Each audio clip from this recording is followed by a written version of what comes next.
Israel needs 12,000 more soldiers, urgently, for a war on multiple fronts.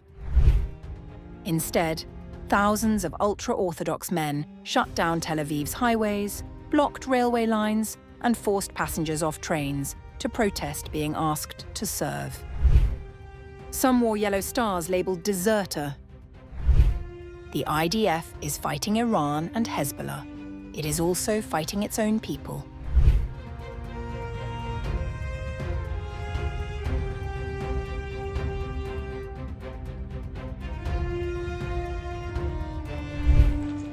Israel's long-running battle over military service erupted into fresh turmoil as thousands of ultra-Orthodox or Haredi protesters shut down major highways and railway lines across central Israel, highlighting growing tensions over conscription during the country's ongoing multi-front war. The demonstrations were organized by the hardline Jerusalem faction after 19 Haredi draft evaders, arrested during protests outside the home of Israeli Supreme Court Deputy Chief Justice Noam Solberg last week, were transferred to Israel Defense Forces custody on Wednesday. For nearly 2 hours, protesters blocked some of Israel's busiest transportation corridors, including routes 1, 4, and 6, as well as Tel Aviv's Ayalon highway. Rail services were also disrupted after demonstrators entered the train tracks, forcing passengers traveling from Jerusalem to Tel Aviv to disembark at Ben Gurion Airport. The unrest comes amid a deepening national dispute over military exemptions historically granted to ultra-Orthodox men. In 2024, Israel's High Court ruled that Haredi men must be drafted into military service, ending decades of blanket exemptions. The issue has become even more politically explosive since the Hamas-led October 7th attack and the prolonged war that followed. Haredi protesters also blocked traffic in the southern town of Netivot, police said. One protester could be seen in footage from Netivot sitting in front of a car holding a sign that heralded the new equation. Young man is detained is equals to road is blocked. Footage showed clashes with police, while some protesters wore yellow stars bearing the word deserter, drawing comparisons to symbols imposed on Jews during the Holocaust. The protests also turned dangerous. Israeli media reported that a woman drove through a crowd at the Geha junction near Bnei Brak after claiming protesters had surrounded her vehicle, cursed her, and thrown stones.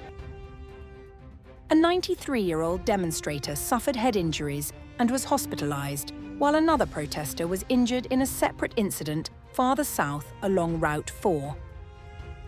The Jerusalem faction, which claims roughly 60,000 followers, has repeatedly mobilized mass demonstrations against military enlistment and operates what it calls a national alert system whenever draft evaders are detained. The unrest unfolded as the IDF sought to contain another controversy surrounding military recruitment. Meanwhile, the Israeli military publicly responded to objections from leaders of 12 Hesder yeshivas after a court-ordered pilot program to integrate women into the Armored Corps service triggered backlash among religious leaders. The rabbis in their letter wrote that, "We take a very serious view of the decision by the High Court of Justice to require the IDF to integrate female combat soldiers into the Armored Corps." The military rejected claims that men and women would serve together inside tanks.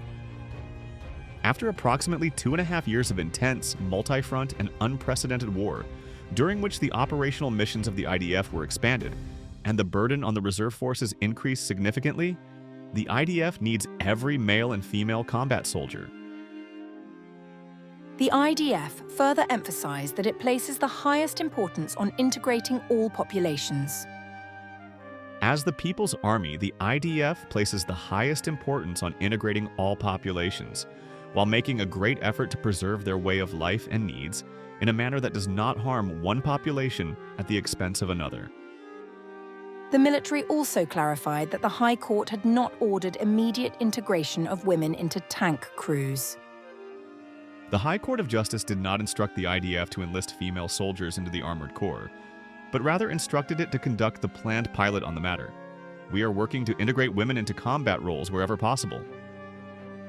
The dispute underscores a growing strategic dilemma for Israel. The IDF says it urgently needs around 12,000 additional recruits, most of them combat troops, as prolonged operations across multiple fronts continue to strain active duty and reserve forces. Yet resistance from parts of the ultra-orthodox community remains fierce, turning military manpower into one of the most consequential domestic political battles facing Israel during wartime.